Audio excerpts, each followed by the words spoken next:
Joining us now is House Freedom Caucus Chair and Maryland Congressman Andy Harris. Congressman, thanks for joining us.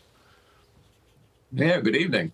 Now, a lot of your, especially Democratic colleagues, obviously don't like DOGE, don't like Elon Musk, don't like Donald Trump, but they do tend to agree that the amount of fraud in federal programs is enormous. Estimates into the hundreds of billions. You're focused right now on money going to illegal aliens who are not entitled to benefits. How much money, all told, are we looking at here? Well, look, the bottom line is we don't know until we look into all these programs. We know in healthcare, California, for instance, is providing free Medicaid for illegal immigrants. We have to stop that. We know that in HUD, illegal immigrants have been able to obtain mortgages. I don't know how.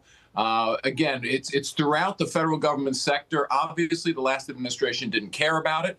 We have to start caring about it because running a $2 trillion deficit, we have to make sure that we're not spending money where we're not supposed to. Yeah. And when it comes to DOGE, the Democrats, they're cursing, they're crying, they're screaming, they're saying this is horrible because what's really happening is that the fraud is being exposed.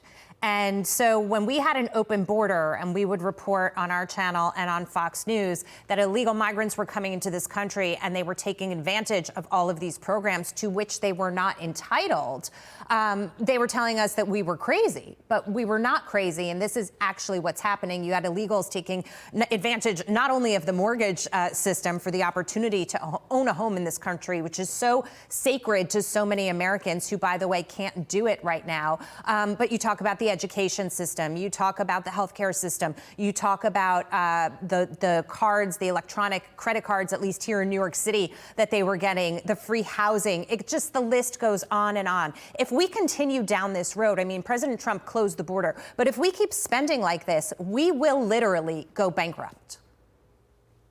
That's absolutely right. So, the first thing we have to do is we have to make sure we're not spending on people who are in this country illegally. We know, for instance, that money was channeled through FEMA to spend hundreds of dollars per night at New York City hotels, literally hundreds of millions of dollars on this.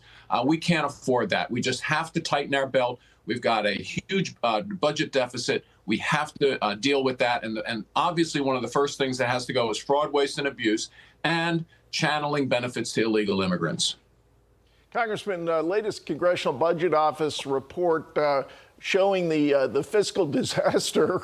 Again, another warning, significant risks from our debt, now over $36 trillion. If you count all the promises politicians have made on entitlements, some estimates put it in the hundreds of trillions, I should say. Do you think this latest warning is going to finally change the spending trajectory, is going to motivate your colleagues to finally kind of move us back from the fiscal cliff? I certainly hope so. The financial community understands that you can't have a debt to GDP ratio of 1.55. I mean, we bailed on Italy and Greece when they were approaching 1. This latest report says we're going to get to 1.55. It's a little better than the last report, but that's because we froze spending this year. The continuing resolution froze spending, saving hundreds of billions of dollars over the next 10 years. So again, we have to tighten our belt. We have to make sure we eliminate fraud, waste, and abuse. We have to look at the programs that have tremendously expanded since COVID, and we have to return to if we return to pre-COVID spending levels, we would not have a budget deficit. All right. Well, we'll see how it shakes out. Elon Musk certainly doing his part, Congressman, to expose what's going on. And the administration is fighting every challenge that comes in its path with respect to this because they want to see things change. Congressman Andy Harris, thank you so much for being here. Thank you.